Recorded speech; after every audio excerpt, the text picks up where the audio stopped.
Let, let's go live. What's up, everyone?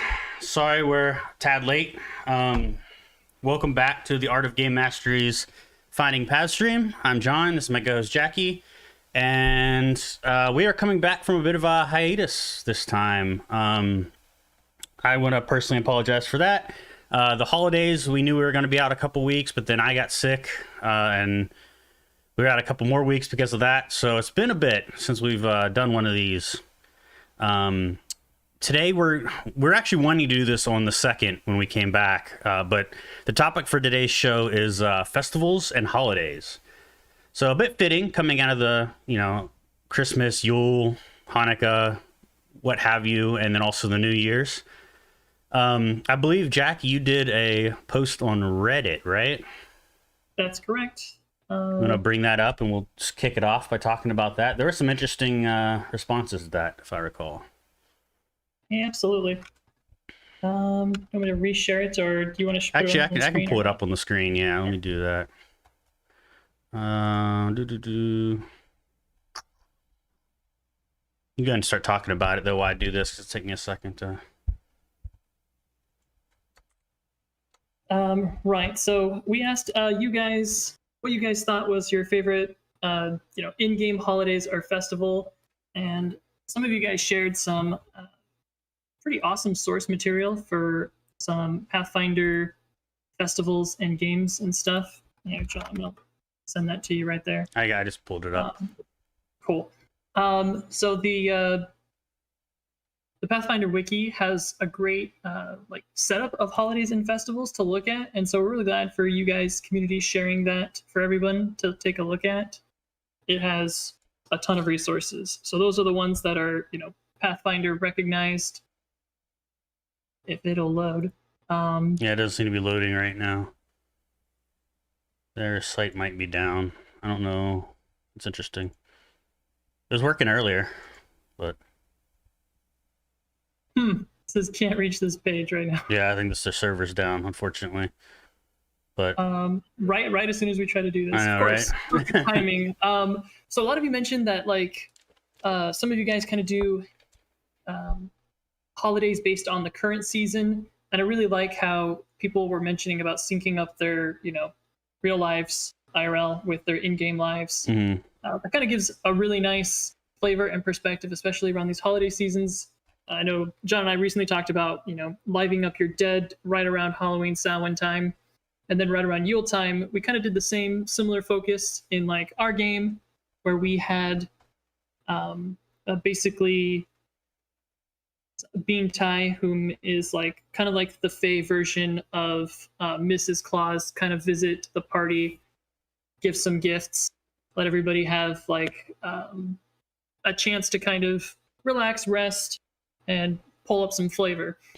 And for those of you who aren't familiar with Yule, it is the pagan equivalent of basically Christmas. It is around the same time as Christmas. They're not the exact same time, but it's for those who practice the pagan religion, that's their holiday. Wait, you're not using dark mode? I'm actually not, and that's a good point. I use dark mode on everything. In fact, I didn't even know Reddit had a dark mode. I don't use Reddit too often these days on browser. Usually it's on my phone. I was on a Reddit page and it said you see this or do you see this? And I was really confused. And it was one of those joke meme things on Reddit where it was to see what dark mode users see versus the light mode users. Yeah, I mean, I usually use Reddit on my phone, and I do use dark mode there. Something about dark mode is just easier in my eyes. So Same. a lot of you guys said that you guys were on hiatus right around now, and we totally get that because we've totally been on hiatus too. Yeah. I think there was, like you said, there was a couple different takes on holidays when you brought it up in the Reddit thread. One, it seemed that some people were doing the more homebrew approach, and some were taking the more specific Golarion or Forgotten Realms holidays that were already baked into the settings. And I think that either of those is fine. I think whichever approach you take, there's a couple really cool things you can do with holidays. So for one, they're a great way to institute downtime in your games. I feel like, and more interactive downtime than just saying like, you guys have a month of downtime. What are you doing with it? Roll some dice, etc. I think that if your festival probably won't necessarily take your entire downtime, but I think adding a bit of interactivity there with a festival can be cool. For instance, in Japan, they have a lot of festivals throughout the year. Their New Year's festival is pretty prolific, I feel like. So a lot of times there's like fairs and whatnot going on, and pretty much whole towns shut down, and everyone in the community participates in these things. A lot of volunteers and things like that. There's a lot of things that like you could have your players set up shop in these during these festivals and sell some goods, and maybe when they're rolling for their income for that duration of downtime, they might get a bonus or detriment depending on how well they do during this festival. And you might take this opportunity to add some mini games in there, like some card games, or maybe some, I don't know, very crude like shooting games, or something like they would have at carnivals and whatnot. So there's a lot of opportunity to add like a bunch of neat stuff in there. I think that, a lot of times, for one, I think that downtime is very often overlooked in modern tabletop RPG games. I don't feel like these days, I feel like a lot of games are run in a more, I don't know, epic fantasy style of game, like very Lord of the Rings, Journey to Mordor kind of deal. And I don't feel like a lot of GMs, and I'm guilty of this as well sometimes, a lot of GMs will neglect downtime and not provide many opportunities for it. Or at least if they do, it's very short periods of time and not anything where you can meaningfully get anything useful out of it. And I mean, depending on the game you're trying to play, that might be a detriment to your players, because downtime is actually a really good way for characters to change their skills or retrain their feats or something like that. So if it's if you're a less lenient GM and you won't just say, oh yeah, you can swap out a feat, whatever. This might be a good way to allow people to do that. And if you don't give them that opportunity, then it kind of, I don't know, as a player, it feels kind of shisty.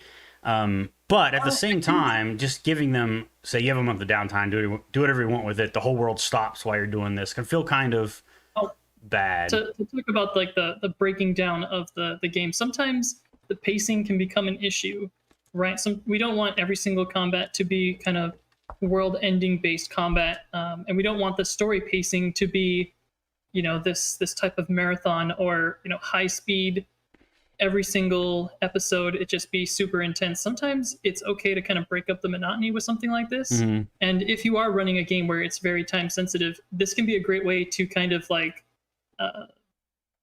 give the characters, the players, a bit of a dilemma, so to speak, like an internal dilemma, not necessarily a moral dilemma, but give them the option to see that like when they get to this next town or this next area, and an area is having a festival or a holiday, it can kind of change, maybe how they see it, or if they're returning to a town, it gives you a chance to kind of flesh out or put on a new face to the town.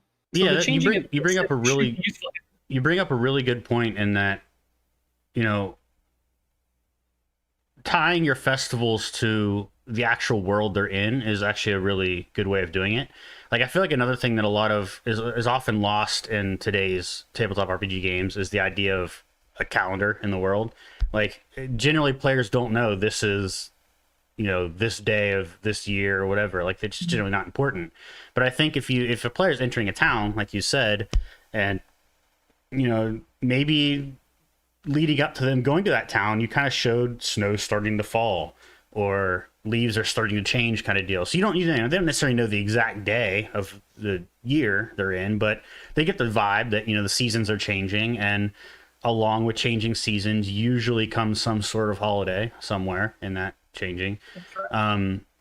So it might be kind of a bit of a foreshadowing that when you get to this town, maybe it makes sense that there's a holiday going on. And holidays can actually be really, really, really good, not only for downtime, but also for like the backdrop for the start of a new story arc, right? Like, if you think about it, during a festival or a holiday, a lot more civilians or citizens are going to be gathered in one place, and it's a lot more ripe for the enemies, so to speak, to cause the most havoc in the most dense areas. So I often like when I'm starting a campaign or starting a new story arc in a campaign, I will often make the starting point take place in a town where a holiday or a festival of some sort is going on. In my world, that's sometimes the Festival of Magic, which is a big one. But if I'm playing in like Galariana, maybe I'll use one of the pre-existing holidays that are there. So I think that when you add that sort of backdrop, it can add a bit of a spice to your starting adventure, start of the adventure, whether it's the very beginning or just the start of a new story arc. Because, like, if you're starting a new campaign, and maybe you're starting a tavern, that's kind of bland, but it's it's pretty ubiquitous at this point. That alone might be pretty boring. But what if you're starting in a tavern in the middle of a giant holiday, right? And you kind of can describe that flavor, and you talk about the hustling and bustling outside. The markets are ripe with things to buy. Maybe there's sales going on to kind of jumpstart their adventures if they have extra money at their disposal. Things like that can really add a bit of flavor and spiciness to what otherwise might be considered a stereotypical start to an adventure. To get into some suggestions, holidays, festivals, to throw into your games. Like we said earlier, we recently threw in kind of a Yule-themed one. In some previous games, I had basically a tourney. Tourneys are a great way to kind of let your players show off their skills. Skill tests. John, I know you're a big fan of doing skill those. Skill challenges. Everybody loves those. Yeah, they're not something that's really baked into the rules, but it's basically just a series of skill checks that build on each other. I think those work well for mini games during a festival too. I think there's got to be at least one edition that I remember seeing skill challenges. Yeah, I think there was in 4th edition, maybe. I don't know. I feel like they were taken. I learned about them through Matt Colville, because he's basically a wealth of knowledge when it comes to previous editions of D&D, and I had not heard of skill challenges. I had not played the edition they came from. I don't remember which one it was, but when he explained them, like, oh, that just makes sense. Like, that's just obvious. It's just like you do a series of skill checks, and depending on how well you do on the previous one, changes the DC of the next one, kind of deal. It's just something that logically makes sense to me. In a previous campaign that I ran, my players who were super crafters, like, I would spend hours designing stuff for crafting because they absolutely love to craft everything they could think of. And so it was only fitting that I kind of throw this at them. If you have a group of players who are really interested in the crafting stuff, I threw a kind of a festival where it was a dwarven city, and they were celebrating by submitting their best, basically their wondrous item, their best crafted thing. Mm-hmm. That's a neat one. The party kind of got to look at these items. They could bid on these items. They could kind of vote on these items, select which ones they liked, and then they were strongly encouraged to enter into this themselves. Mm-hmm. Races are another good one. Whether it's horse race or foot race or, I don't know, potato sack race or whatever you want. Those are a great way to do skill challenges as well, and a great way to add to a festive atmosphere. Kazuma 420 brought up in the chat, I like the normal holidays, but it would be cool if there was some really old holidays from different eras or some made up holidays. And yeah, I mean, you could use the normal holidays from like the real world, right? Like Christmas, etc. And I think, as Jackie mentioned previously, I think tying your in-world holidays to around the time of real-world holidays is a good way of doing it, because people are already in that festive spirit, you know what I mean? So it's kind of like a good bridge there. I definitely think that in-game, though, you should be either doing some made-up holidays or holidays from, whatever setting you're using. I don't think you should be like using Christmas. You might have a holiday that basically is Christmas, but I think that to add to that verisimilitude, having something unique to your setting is interesting. And as far as from holidays from different eras, I agree with that actually. I think that, I mean, most holidays do originate in different areas. I mean, very few. I mean, unless you have a new holiday in your world, maybe, and that, that could be an actually an interesting plot point. Maybe your heroes of your campaign do something, and then they decide to make a holiday out of it as a reward, which we'll be doing a video on rewards soon. That's actually a really good idea. For that. I'd never considered that before, but that's an interesting thing. And then, like, if the campaign goes on a year from now, which very, like, not a year like in real world time, but a year in game time, which it very well could, then they could come around and, like, oh, now everyone's celebrating this holiday that basically is about the players, and that'll feel really good to them, and it'll allow them to kind of strut their stuff in the middle of town and show off a bit, which is kind of cool. So that's a really good idea. That's a really wonderful idea.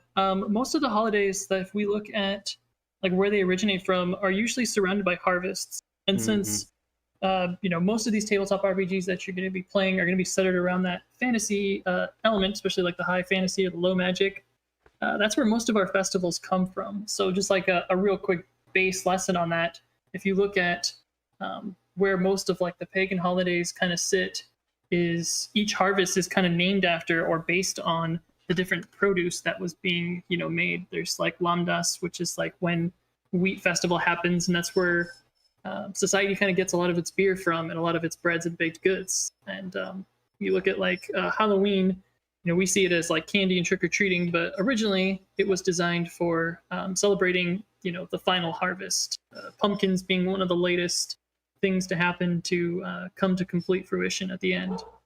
And so when the start of the harvest happens again, you get something like Mabon.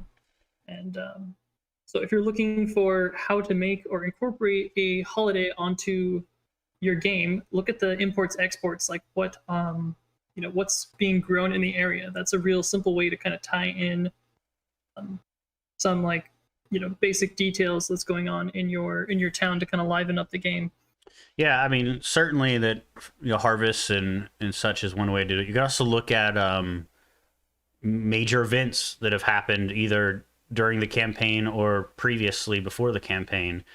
Generally, if you're creating your own world, you're going to be thinking about like what happened in the past, kind of deal. Why are things the way they are now? And sometimes you'll come across these major events that, whether it's the end of a war or maybe the death of an important person or something like, think of all the holidays we have, in our world and what kind of events spawn them. Those kind of things are bound to happen in any world, really. So, right. If you have a country or side or a duchy and you're looking for like independence from a particular area, having a country kind of celebrate its independence is kind of a huge plot device to explain, like, if the country was basically subdued or controlled by a previous power. This can really help if you're doing intrigue games where you've got like the imperial style regime kind of like trying to take back some of their territory. Yeah, and holidays, like you say, are usually based on major events of some sort. And the funny thing about major events is they can very easily snowball. So, you just think, oh, this is a major event, a holiday would probably be appropriate here. Well, you might also stop and consider and say, hey, a holiday is probably appropriate here. That means it's a really big event. Maybe something else happened as a result of this happening, and that spawned another event, or it spawned maybe even a story arc for your campaign. So there's a lot of tie-in with, I think, that festivals present with the actual lore of the world and what could happen going forward, and like ideas, sparks of inspiration for future campaigns or story arcs. For instance, that independence you just mentioned, right? Maybe the duchy that they reached independence from wasn't super happy about that, and maybe after some time they took some time to lick their wounds, and now they're ready to reclaim that territory.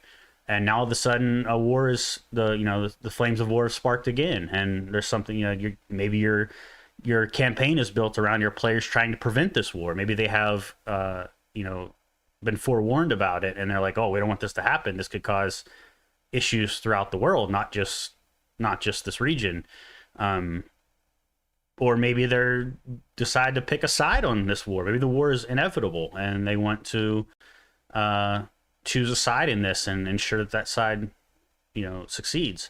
So there's all kinds of things you could build off of a festival when you consider that, you know, what the festival's for. I think that just throwing a festival down and saying, oh, there's a festival now, it's kind of like hand wave what it is not probably in anyone's best interest. I think that if you're creating a new festival, you should really consider what spawned that festival and why it exists. I mean, I would throw down an entire festival just to introduce like a lieutenant of the big bad. So that way the party has a recurring enemy to kind of deal with. Yeah. I think that's a great time to have, if you have a contest of strength or showmanship, and it's time to introduce some other characters, particularly if you're going to introduce, you don't want to have necessarily like a GMPC to kind of take the limelight. What you want to have is somebody who seems kind of neutral or ambivalent, and they are actually working for the other side. So festivals are going to attract tourism, and it's a great way to have other nations, other areas kind of show up to the town. And it's a great way to be like, hey, who are these people over here? And they might represent a court or intrigue. They're the bad guys. The party kind of, you know, they're sussing this out. You don't want to give all the information right off the bat. And then you're going to see, you know, if they do enter a tourney, whether it's mounted combat or some kind of skill challenges, they should go up the brackets. And then, you know, you as a GM, you have no problem deciding who they're going to meet in that ultimate, you know, match that determines who's the victor. And if it's that bad guy from the other side, that's going to stick in the players' minds, whether they win or lose. If the bad guy wins, you know, it's just a test and nobody actually has to die. The players are going to remember that. And they're going to be like, that guy, I didn't like that guy. Or worse, if that bad guy does lose, then maybe they're a sore loser. And that's going to stick in the players' heads, you know? So those interactions that you're tying in is going to make your festivals that much more lively. Yeah, I mean, like you kind of alluded to, festivals in history have often been a source of diplomacy. And like, you know, like diplomats from other nations or other countries or whatever will come in for these festivals, like align their visits to this nation with festivals, because A, everyone's in merry spirits, and it's easier to manipulate people when people are in merry spirits, and B, there's a lot of people there. There's a lot of cover to do things that you maybe aren't super scrumptious. You know what I mean?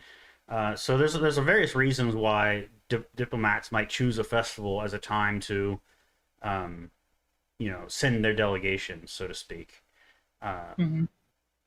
So yes, there will, and it's usually just not one nation. It's usually a lot of nations. In fact, festivals are usually a time when many nations gather for some sort of council as well, to make important decisions for, you know, their own countries and any alliances or whatever, you know, they think of. So you're totally right. There's bound to be a lot of people who normally wouldn't be here in this location at this time, and there's a lot of things you can do with that as a GM. I was literally about to mention that, Cosma said, I think adventurers also kind of let their guard down during this time for a festival. And I was going to mention about a kind of a Trojan horse mentality about one of the better times to strike, if it's going to be war between two kingdoms, is right after a festival when everyone is, you know, still hit the rucksacks. They haven't woken up yet. They're kind of dreary from all of the festivities, being up late at night. It tends to be like a point of contention. It's really hard for the forces to muster if they've been partying all night long, drinking merrily. Yeah, and I like I said before, I love kicking off adventures from festivals for like this kind of reason. And it's kind of, this might be a little cruel, but as a GM, you might consider, you know, your players, if the attack is happening at night, for instance, or in the morning after, you know, a festival, you might consider adhering a bit more to the donning and doffing of armor rules in this particular case. So like oftentimes, you know, usually adventurers aren't sleeping in their armor, right? And if an attack happens in the middle of the night or early in the morning the next day when they're likely hungover or, you know, sleeping in or whatever, then they're probably not wearing their armor when this attack happens, and they have to make the decision. Do I spin I forget what it is in Pathfinder 2e. Is it 1 minute or 2 minutes to don armor? Depending on the armor. Yeah. Do you spend that time to do that? But also, do you like, have to go the back time to do their that? lodgings to get their armor. Yeah. I recently Exactly.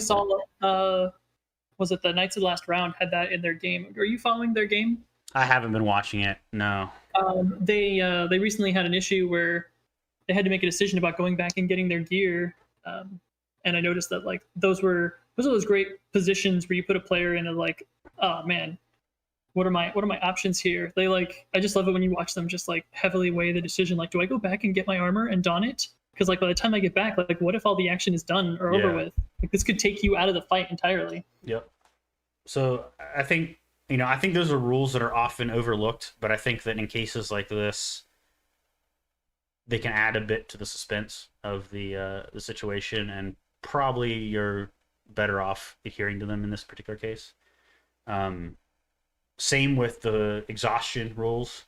You know, if they do claim they were sleeping in their armor, or you know, maybe they made it a point that they were drinking heavily the night before, you might consider exhaustion being on the table, or fatigue, or whatever it's called in Pathfinder 2e,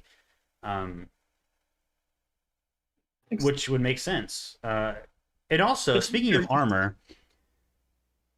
many festivals in history did not allow people to carry weapons. I mean, you could technically wear armor, but you were not allowed to carry weapons around on the festival grounds for obvious reasons. I don't think armor was like really like permitted, really. Yeah, I probably wouldn't allow it, but you're usually wearing like festival attire, like in Japan that was decorated kimonos and stuff like that. In, you know, Europe, it was, depending on where you were at, different kinds of stylistic outfits at that time.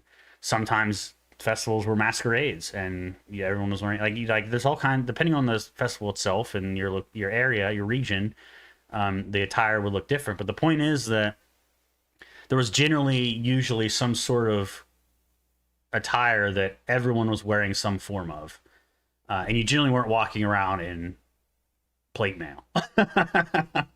It would be like really like suspicious or dishonest. I like how I love using pop culture as like references to this, so like people can see like how it kind of is exemplified in other things.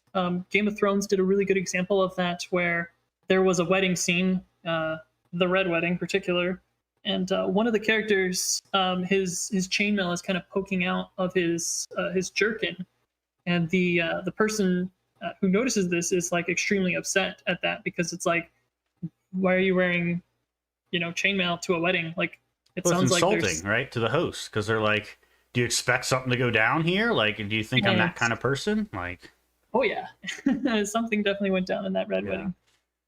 Yeah. So like, good. There's constantly these examples about, like, if you're going to have a festival, you might want to flesh out some basic things. So, like, besides what they're celebrating and why, sometimes these might span for a few days, and we'll probably cover, you know, progression clocks. But in addition to that, you want to think about like what's customary to bring to the festival, what's the proper gear or wear for the festival, and like have usually traditions are like extremely important. We tend to like overlook these facts because they're just like as is. When we think about like Independence Day, we have fireworks. But when we have like Thanksgiving Day, everyone's going to sit around and eat some, you know, big, Most heavy, turkey, you know, hearty meal. Something. Right.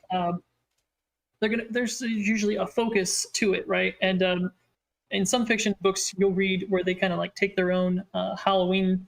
They have like a reason or a rhyme between like the costumes that they're wearing, and like why people get dressed up. Do people get dressed up for this, right? Like maybe everybody is supposed to wear some kind of particular face mask if they're celebrating a year for a particular animal. So fleshing out those kind of things is going to be really helpful for your players to get into the mode of like, hey, you gotta stash your weapons, you gotta stash your armor. Yeah, I think, you know, coming up if you're the homebrew type and you're designing festivals or holidays or what have you, I think you absolutely should consider what the traditions are for that, because you know, especially if this is an old holiday, then there's going to be all kinds of traditions going on, and you should also consider that not necessarily everyone might subscribe to those traditions, and maybe there are alternatives as well. For instance, turkey is popular on Thanksgiving here in America, but not everyone uses turkey. Some people do fried chicken, some people do ham, some people do both. It's like, Was it Japan we were talking about does KFC for their Christmas? I missed that conversation, but it wouldn't surprise me. They do a lot of funny stuff like that sometimes. There's some really strange traditions that seem strange to us, but are completely normal to other totally. people. So sometimes you got to make those traditions, a little outlandish to kind of stand up and make them more lively. Totally. You mentioned a little bit about clocks. When you say that, do you mean like clocks as in like Blades in the Dark kind of deal? Yeah. So like, I mean, you might be having a festival happening, and it can be hard to keep track of time or events that are going on. Some festivals, it's really easy to overlook this because here in the States, our festivals are usually whole one day, right? And it's really easy to overlook something like Hanukkah that is like several days long, right? That's actually pretty normal. Like Jubilees were usually like an entire week of festivities. Yeah, so you have Golden Week in some Asian countries, whatnot. Exactly. Progress clocks that John had mentioned, taking from Blades in the Dark, is a great way to kind of keep track of those events. That's a really good point. I had not considered how I would implement those in like Pathfinder 2e though. Have you thought about how you might do that? I mean, absolutely. Okay. Yeah, I'd love to hear your input on that. Faction clocks are kind of my most important bid.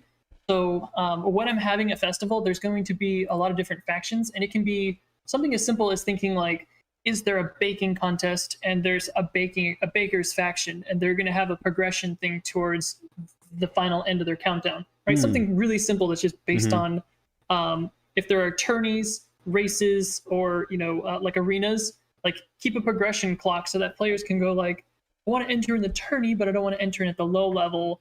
Where is the arena with it? Oh, well, I have a progression clock and I'm keeping track of when the the mid to tier fights are going to happen.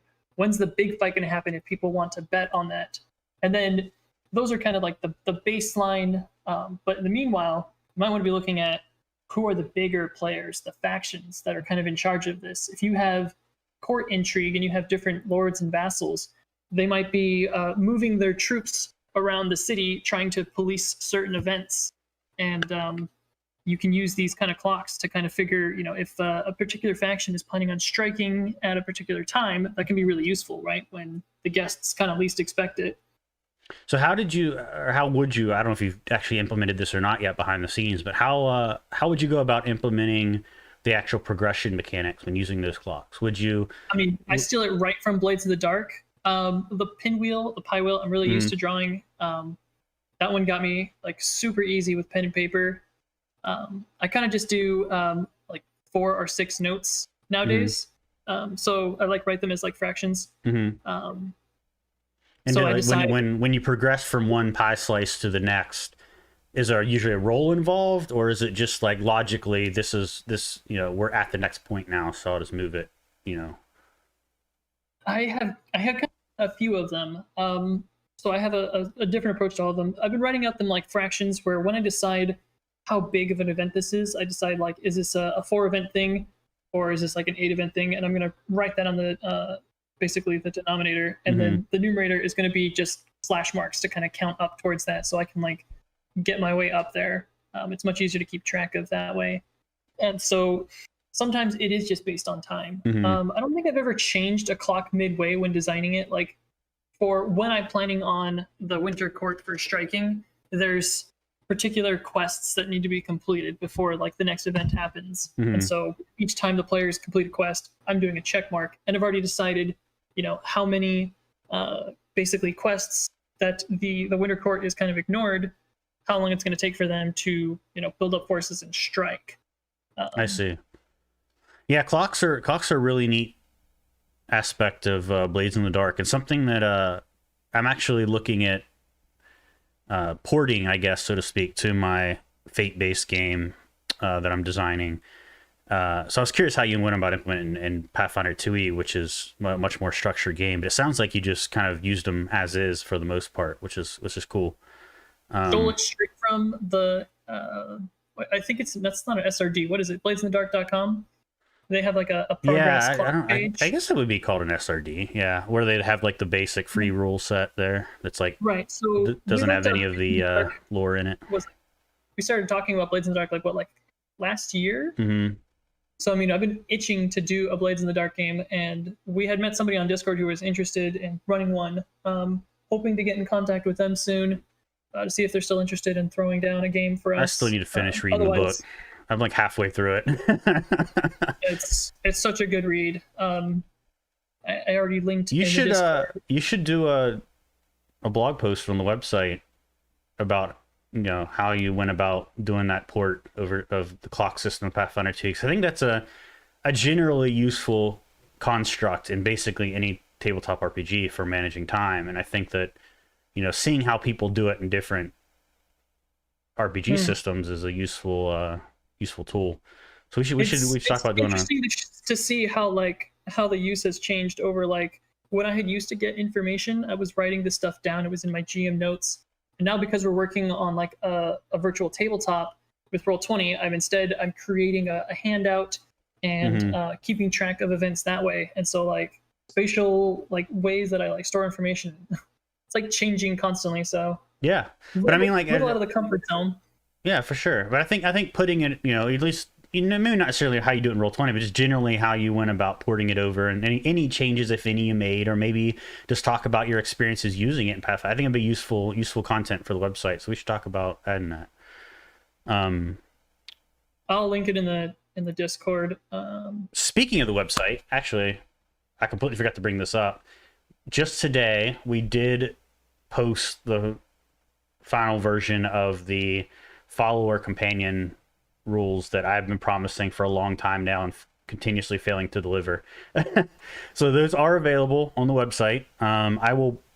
They aren't in the description of this video right now, but I will add the link to the description of the video after this goes live, or after the live ends and it's posted on YouTube.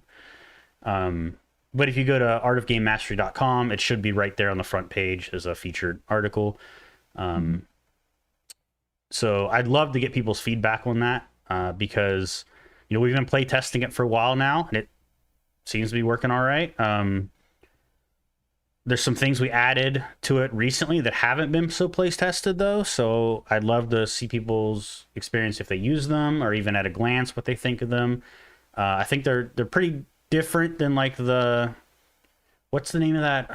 There was a Pathfinder 2e followers rules available on DriveThruRPG. And I bought them because I was curious how they compared to mine after I already wrote mine. And they're different. They took a slightly different approach to mine, but it's funny how there are some similarities as well. They took it more of a class-based thing, where mine is more of a more abstract construct where it's much more flexible and free form in terms of what abilities the NPCs get, instead of they are rogue, so they can only pick rogue feats, basically, kind of deal. Yeah, I'd love to hear what you guys think of that. It's been a long time coming, I know, and I at this point I'd be curious to see how it compares to what they inevitably release with the Kingmaker adventure path that comes out in March of 2022, I believe, is with the current date. So yeah, there's a little bit of a segue there while we're talking about the blog. Let's see. Did you have any other talking points you wanted to cover on festivals, Jackie? I have plenty to cover for as far as festivals that we've done in applications. Did you have any that you wanted to talk about? That you implemented festivals or holidays in your games? So I do have one festival that I try to bring into just about every Pathfinder 2e game I run in my world that is situated in that region, because it is a festival that is unique to that region. It's called the Festival of Magic. There is a large metropolis, basically, in one region of my homebrew world called Oblitia.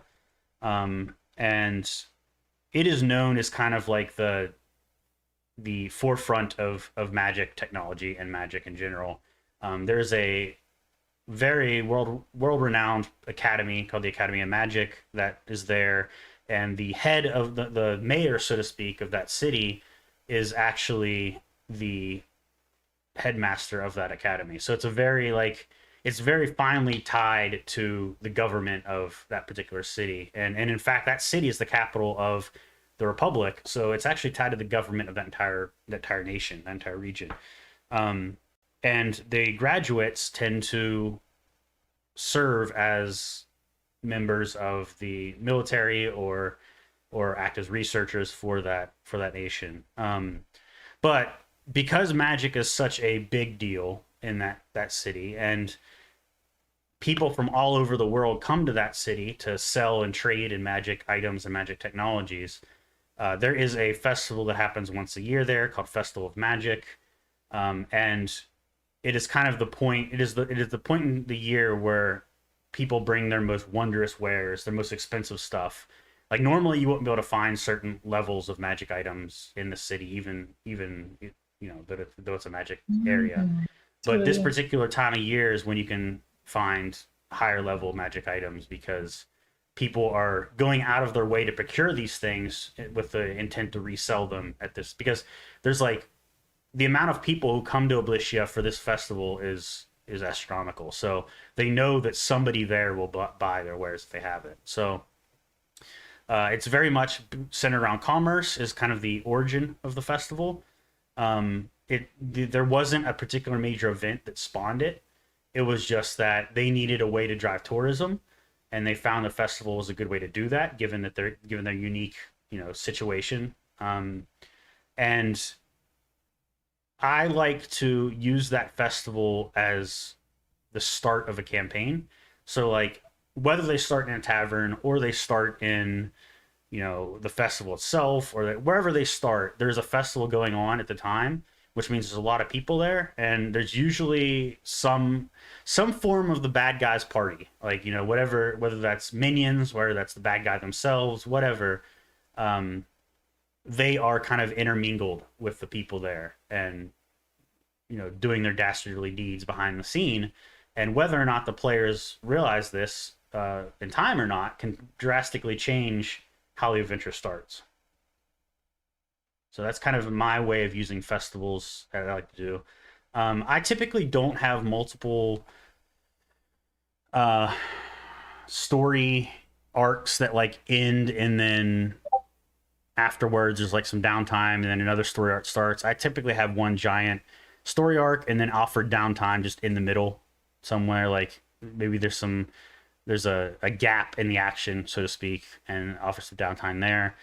So I don't typically use festivals mid-game, but though it's something I want to try to experiment with and play with. And I think that given the unique nature of our West Marches Shifting Sands game, I probably won't use the Festival of Magic, but I'll come up with a new kind of festival for this region. And I might interpose that into the Shifting Sands somehow. I haven't decided how I'm going to do it yet. Because it is West Marches, so like you have multiple people, multiple parties, etc. So it's a little more complicated to handle that, where everyone kind of benefits from it. So have you had a chance, or have any of your games lasted long enough where like an entire year cycle has gone by in your game where they get to see this magical commerce holiday happen again? Not in this homebrew world. I have in other settings, but not in this one. So I'd be anxious to see a game like that happen. But so far I haven't been so lucky, unfortunately. I think the only time that's happened was actually in a Storm King Thunder game, and for 5e that eventually went beyond Storm King Thunder and like, we just like extended it kind of homebrew stuff. Started off as a module and then just kept going. No, those are awesome. Yeah. Everybody loves those. I know our Vandelver Mines game kind of went off the rails there for a bit. Yeah. So I've recently had, within the last couple of years, I say recently, a game where I wanted to introduce two different types of holidays in my game. One of them was religious, and one of them was governmental. So the government one ended up being more about battle. I had noticed when I was doing some research on my kobolds and making them rather Slavic, they had holidays that were kind of based around warfare. So their idea of having a holiday, since kobolds are generally like determined to continue working, and working makes them happy. Having combat-oriented holidays was really kind of important to them. Like it became like a staple in like the way that I run them. And so was this particular case was like a militaristic nation, or was it? Yeah, basically they're you would call them an oligarchy. Okay. So basically, people up at the top kind of decide, throughout the year, like which battles were significant, and then they celebrate, victories that they had. And so there would have been like a Drow victory where they had this Black Sunday, basically, which kind of takes away from, them being freed from the slavery that they had in the Drow society. Since, trigger warning, usually Drow are very, they like to do that kind of stuff. So the kobolds had this kind of like a day of liberation, or like a jubilee. So their day of it was like a day remembering this particular battle. Right. They love to have war-related holidays. So this was mostly like the only thing the party really had to do was kind of figure out like what was the gist of this, and it was basically like the party deciding like, we want to bring a bunch of drinks that they prefer to imbibe in during this holiday session. And they were trying to basically like smooth over or get into the good graces of these different people. And using the holiday was a great time for them to kind of practice and learn like the culture that they were getting themselves into with these races, trying to make an alliance between two cities. Yeah, that's a good point. Like, as we mentioned, there's going to be a lot of important people around for this. So if it's an excellent time for your players to interact with these high members of society. And in Fate, we have the idea of a social encounter, which is just like a combat encounter, except you're using social skills to do your thing instead of fight and shoot and whatnot. And I think that this isn't something that typically happens in D&D derived games. But I think they could, and this might be a good time to impose those. And it might just be in the form of skill challenges with social skills with some RP elements involved. I haven't really thought about how I would implement that mechanically yet, but I think it'd be a really cool idea to have these kind of like social encounters in the midst of a festival. And like they have to kind of make progress towards their goal of convincing this diplomat to do something. And maybe the fact that they're in a festival could somehow play a role in giving them an advantage there. I don't know how that would work out in practice, but you might consider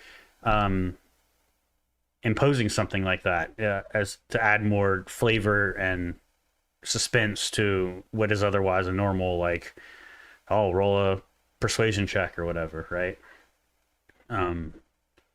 Right on. With I think those holidays are a great time to, they kind of break up the pace of the game. And we said this before, and so it can be really useful to make the players think about, like, if you're going to keep funding a war, it's time to get some alliances.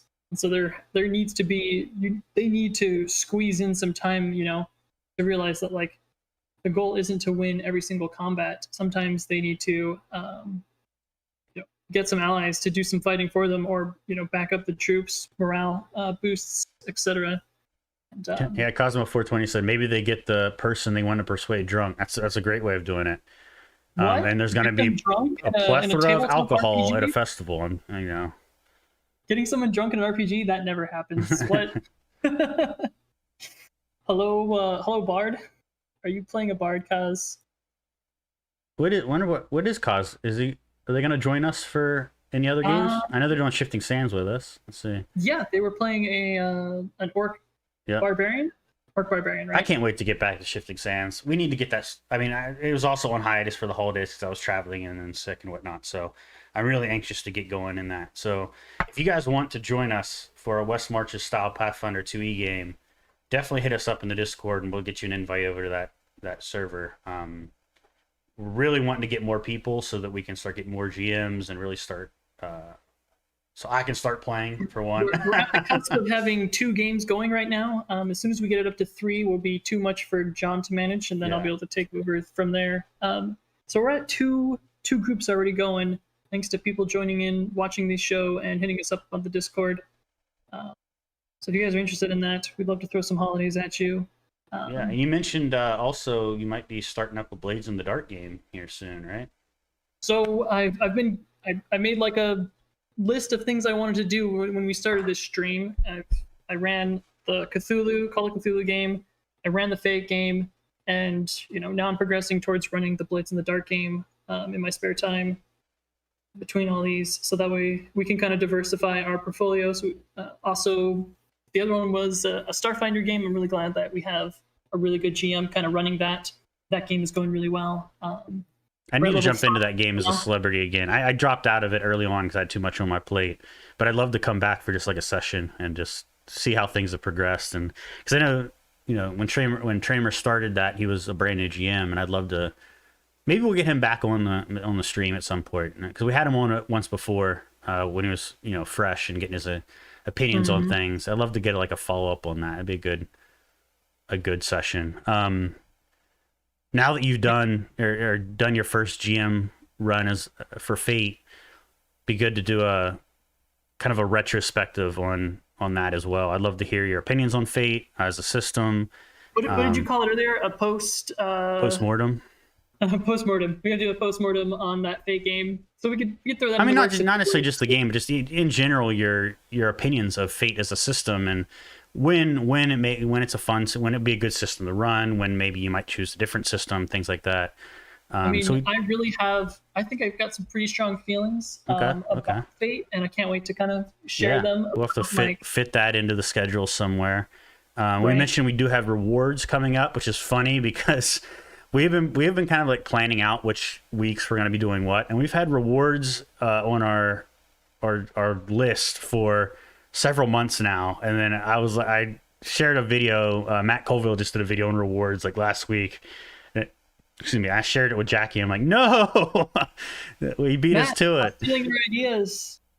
Yeah, I mean, in the end, there's only so many things you can do videos on, right? So it's inevitable that people are gonna cross ties from time to time. But his 100th episode just killed me. He's like, hey, let's do a review of my first episode. And I was like, oh, that's a great idea. Yeah. Can't do that now. Can't steal that idea. I mean, I think in the rewards video, he did he brought some really good points, as he usually does. He brought up some points that, I might not necessarily agree with, but I can see where he's coming from. And I think that the things we would bring up would be different enough to merit having another video on that, kind of gives our perspective on things, because we come from a very different background than he does. So, and we're playing we play 5e, but we primarily play other RPGs, and that alone kind of insinuates some differences in the rewards you might present to your players. So I think there's still merit in us doing a video on it. I just don't want it to feel like, oh, we're just riding off of Matt Colville's back, because we're totally not. But yeah. Well, now the pressure's on, because now we have, if we are now we have to match that. That's gonna be a tough one to match, because he did a really good job with that video, I think. So there's still some things on there that they didn't cover, and I'm just like, yes, they didn't mention this, and I've been holding that one close. Yep. But yeah, as one of the last holidays I wanted to talk about, if we still have time to go on, John. I had mentioned the government one, and then there was the religious one, and I had. This was a while ago, but I had a player who was, I don't know how to explain them, really deep in the lore with 3.5 back in the day when we were playing 3.5. My first session with them, they wanted to play a level 1 paladin in a level 4 or 5 game, which is just brutal. Yeah, it's brutal. Try to be a tank or an effective healer at a level 1, and it was what they wanted. And when they realized that they were completely outmatched with one of the first sessions they had gone into, it just so happened they had gone into some vampire's lair And their idea was, you know what? I've got nothing on my repertoire that can hit. So they got down on their hands and knees IRL and started praying to Paylor, and I was just like blown away at this, like, you know, this Performance. improv. Yeah, right. So just give you an idea of this person who came up with this idea, because they loved Paylor like someone loves Jesus. They were just like, this character absolutely. That's So what was the right? holiday? What was the holiday they? So they wanted a holiday for Paylor. Oh, okay. So this is an example of a character who wanted to make their own holiday. They ended up founding a church of Paylor with all their extra campaign funds. They ended up building up some of the players were building up a barracks to try to raise soldiers to defend the city. This person was building clerics and paladins of their own using the, you know, I had explained to you about the leadership feat that was used to be taken at the 7th level. And just like how pertinent it kind of was to get and convince someone to follow you around. You need to be like a certain adequate level. Yeah. This person at the 7th level, the first thing they did was take leadership and kind of fund their own church for Paylor. And so they wanted a holiday for Paylor, and so they kind of, you know, spitballed with me what this holiday would entail and like what they would, you know, be required to kind of make that. And so I guess the last bit of advice would be to encourage GMs to think that, hey, if your players want to make, you know, players are going to get a lot of money. They're going to get a lot of loot. If you're playing a sandbox game that's been going on for, you know, a year or so, there are grander schemes that the players are going to want to achieve, whether it's building their own town, castle, or in this case, a church. Giving the players the option or letting them know that you're in favor of letting them create their own holiday should be on the table. And along those same lines, players, don't be afraid to ask your GM for these kind of things as well. This kind of bleeds into our upcoming rewards video, but these kind of things are great motivations for the players to keep playing.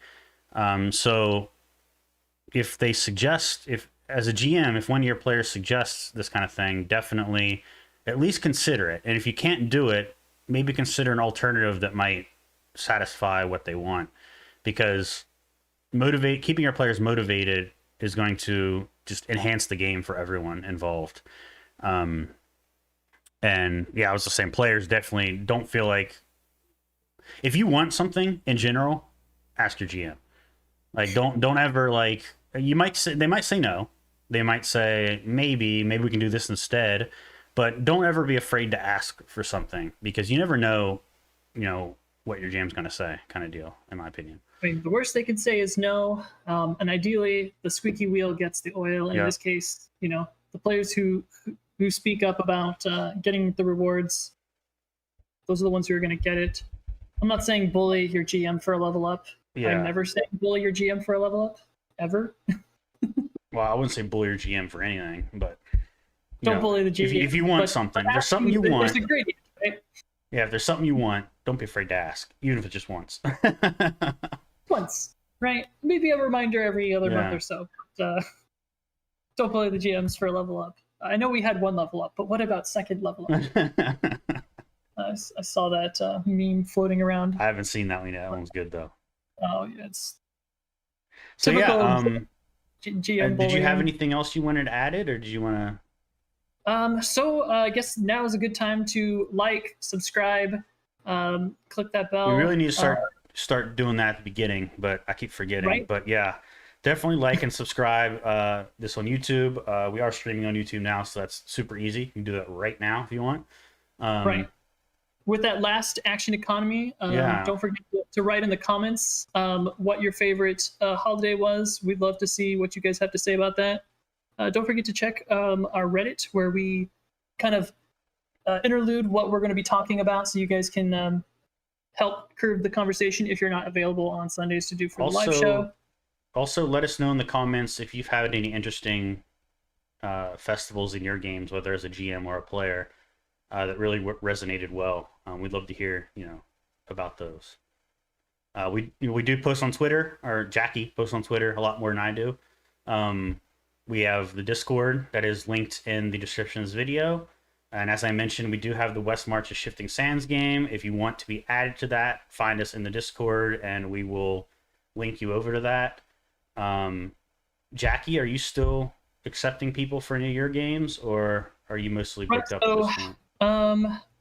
I recently posted on ARA for we're going to be hosting the vegan D&D game. It's going to be 5th edition. That is finally posted. So any of my followers from over there, come check us out. We're going to try to work together to do a live stream of that. Cool. We also have another game forming, which is going to be a Blades in the Dark game. I will be accepting invites for that. So join our Discord and let us know that you're interested in that. As in general, join our Discord, and if there's a game you're wanting to play, I'm sure we can find somewhere to fit you in somewhere. Exactly. We've been connecting people into games for at least the last couple of months now, helping other people find GMs. We've got a number of different systems being run right now. We really need to get Spiker. We need to get Spiker to run a cyber. What's it? Cyberpunk? Yeah. No. What was it? God, why did that? I can't believe this name slipped my brain. I have it right Shadowrun. here. Shadowrun. Jinx. Remember the exact same. Yeah. And I really want to pick up. I want to pick up the book Red, for Cyberpunk Red because I think I'd enjoy that one more. So anyway, we've got a lot of different games being run right now, different systems. So we've got a little bit for everyone. So come join us. We'd love to have y'all. Till next time. Happy gaming, guys and gals. Bye.